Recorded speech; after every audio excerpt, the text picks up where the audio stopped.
direct des courses avec la Fédération Anjoumen Centre-Ouest et Oxygène Radio. L'arrivée de la cinquième course, donc le 13, 16, 6, 12 et 15. Dans un instant, on va faire le point ensemble avec Anthony sur la sixième course. Ce sera le prix Race & Care. Mais d'abord, je suis avec Franck Dussautois. Franck, bonjour. Bonjour. Alors Franck, vous êtes dirigeant à l'étrier Choletais, comme son nom l'indique. C'est à Cholet. C'est bien cela. Vous êtes donc dirigeant. Combien de... Donc c'est un club de cheval et de poney. On va détailler les activités ensemble. Quelle est votre fonction ? Donc moi je suis dirigeant du centre équestre et avant tout enseignant d'équitation. Bien sûr. Donc bien sûr des cours d'équitation, des cours de poney. Quelles sont les différentes activités que vous proposez ? Donc on est centre équestre, poney club et écurie de propriétaires, c'est-à-dire que nous proposons l'hébergement de chevaux, des chevaux qui appartiennent à des propriétaires. Combien de chevaux peuvent être accueillis chez vous en pension ? À peu près une vingtaine de chevaux en pension. En tout, sur le site, on a toute catégorie d'équidés confondus, c'est-à-dire Shetland, double poney, chevaux, à peu près 70 équidés. Combien de personnes travaillent donc dans votre écurie ? Donc, dans votre centre équestre, excuse-moi. Avec moi travaillent 3 enseignants à temps plein, voilà, et plus un apprenti. Et l'équipe est renforcée par des stagiaires de maison familiale. Donc on en parlait des activités, puis j'imagine des structures pour supporter ces activités. Quelles sont vos structures au sein du centre équestre ? Donc on a un grand bâtiment qui nous permet d'héberger à peu près 35 chevaux, des stabulations pour les poneys. Et après, on a une partie de la cavalerie qui vit au pré. Tout ce qui est Shetland, double poney, vit majoritairement au pré et sont rentrés les jours de cours.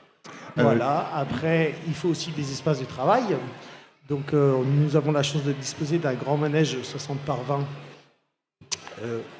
couvert et 2 carrières extérieures.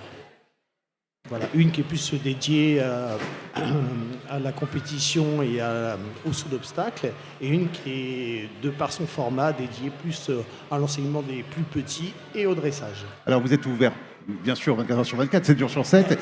D'autant plus, vous accueillez donc le dimanche et aux vacances scolaires plus de personnes pour des stages. On essaye, oui, effectivement, d'ouvrir le maximum d'activités à tout le monde. Donc pendant les vacances scolaires, les journées sont principalement dédiées aux stages, ouverts aux gens adhérents ou non adhérents. D'ailleurs, vous n'êtes pas obligé d'être adhérent. Non, tout à fait. On fait des stages débutants, d'initiation à la journée pour toutes les tranches d'âge. Et on se sert des dimanches pour renforcer un petit peu les désirs des gens, le travail à pied, le perfectionnement, l'équitation d'extérieur, de la promenade, voilà. Voilà, stage de différents niveaux et différentes activités. Effectivement, on essaye vraiment de s'adapter à tout niveau, à tout type de demande, que tout le monde trouve son compte au sein de cette structure, de façon à pouvoir répondre vraiment aux attentes des gens. Et si on veut en savoir un petit peu plus, site internet pour vous retrouver ? Site internet, tout à fait. Après, donc c'est étrier-choletais.com. Et puis on peut vous contacter également directement. Oui. Très bien. Merci beaucoup. C'est moi qui vous remercie. La course a lieu dans 2 minutes. Donc nous allons enchaîner avec Anthony. Nouvelle course donc dans 2-3 minutes. Dans 2 minutes, en effet, le départ de cette course, c'est le prix Race & Care. C'est une course pour des 7, 8 et 9 ans qui n'ont pas gagné 147 000 €. Il y a une avance de 25 mètres aux chevaux drivés par des personnes n'ayant pas gagné 5 courses, des conditions particulières donc. Et dans cette épreuve, des apprentis la jockey, vous l'avez compris, au départ de cette épreuve.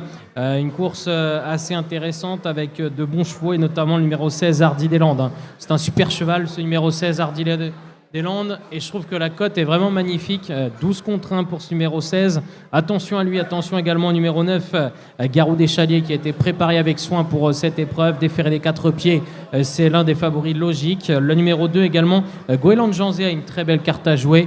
Lui aussi enchaîne les bonnes prestations. Attention à Goéland Janzé. Et puis, pourquoi pas, parmi les chevaux à suivre, parmi les concurrents du premier échelon, on peut se méfier notamment d'Héroïne des Landes qui peut accrocher pourquoi pas un petit lot. Voilà pour les différents favoris de cette épreuve.